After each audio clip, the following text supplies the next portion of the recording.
नमस्कार दोस्तों, आप सभी का हिंद 7 न्यूज में स्वागत है। मैं हूं आपके साथ यश मौर्य। उम्मीद है कि आप सब पूरी तरह फिट और स्वस्थ होंगे।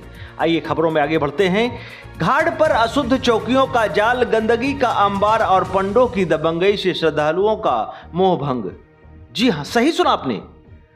आपको बता देंगे, सिंगबेपुर धाम में अब आस्था पर अव्यवस्था भारी पड़ती नजर आ रही है। जहां एक और सरकार करोड़ों रुपए खर्च कर पौराणिक धाम के विकास के दावे कर रही है, वहीं दूसरी ओर घाटों पर फैली गंदगी, अवैध कब्जे और अशुद्ध चौकियों ने श्रद्धालुओं की भावनाओं को आहत कर दिया है। हालात इतने बदतर हैं कि अब लोग दूसरे घाटों पर स्नान करने को मजबूर हो रहे हैं। देखिए हिंद 7 न्यूज की खास रिपोर्ट।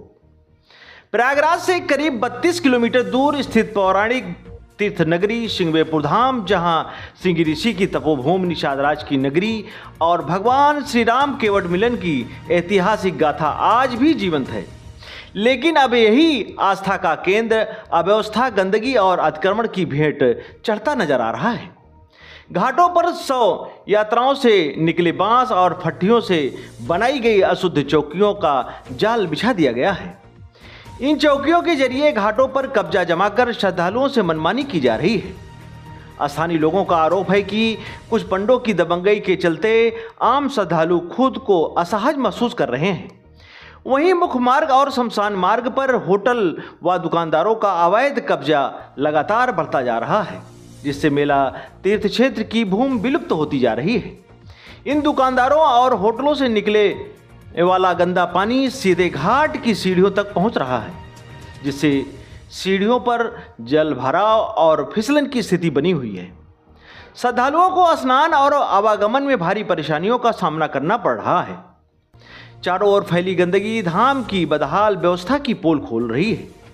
हैरानी की बात यह है कि ब्लॉक मुख्यालय होने के बावजूद सफाई व्यवस्था लगभग शून्य बनी हुई है। स्थानीय लोगों का कहना है कि यदि जल्द कार्रवाई नहीं हुई तो पौराणिक धाम की गरिमा और अस्तित्व दोनों खतरे में पड़ सकते हैं। अब देखना यह होगा कि प्रशासन इस गंभीर समस्या पर कब जागता है और धाम को अतिक्रमण, गंदगी और अव्यवस्था से मुक्ति दिलाने के लिए क्या कदम उठाता है। मेरा नाम योगेश नारायण त्रिपाठी। मैं सोनबरसा सिंगरवेरपुर से 3 किलोमीटर दूर मेरा गांव है। सिंगरवेरपुर की जो गंदगी है उसको देख के मन मेरा बहुत व्यथित है, और उस गंदगी का कारण वहाँ के पंडे, जितने मिट्टियाँ आती हैं जो उनके ठट्ठर होता है, उसी के बांस की चौकियाँ तैयार किए हैं। सरकार ने घाट की सुंदरता के लिए जो धन आवंटित किया था, उस धन कहीं दिख नहीं रहा है, क्योंकि चौकिए से उन्होंने घाटों को पाट दिया है। और घाट पे ज़मीनों को कब्जा करके उन्होंने दुकानों का निर्माण किया है। कुछ तो किराए पर उठाए हैं, कुछ स्वयं उसमें काम करते हैं, दुकान पे बेचते हैं। और उस नाली का पानी पूरा गंगा जी में सीधे जा रहा है। जो स्नान करके लोग निकलते हैं उस जल को कचड़ते हुए आते हैं। सफाई कर्मी जाते हैं, इन चौकियों से इतना पाट दिए हैं घाट को कि उनको साफ करने का मौका नहीं देते हैं, उनसे लड़ने के लिए तैयार हो जाते हैं। मैं भी पहले सिंगरवेरपुर स्नान करता था, लेकिन क्या है कि ये बेइज्जत भी कर देते हैं, इनसे कुछ कहो तो, और अनावश्यक लोगों का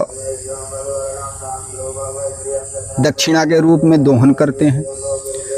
गंदगी का आप उसके बारे में बोल नहीं सकते। अगर आप कुछ कहते हो तो ये लड़ने के लिए तैयार हो जाते हैं, क्योंकि ज़्यादातर ये सब नशेड़ी हैं, नशा करके रहते हैं।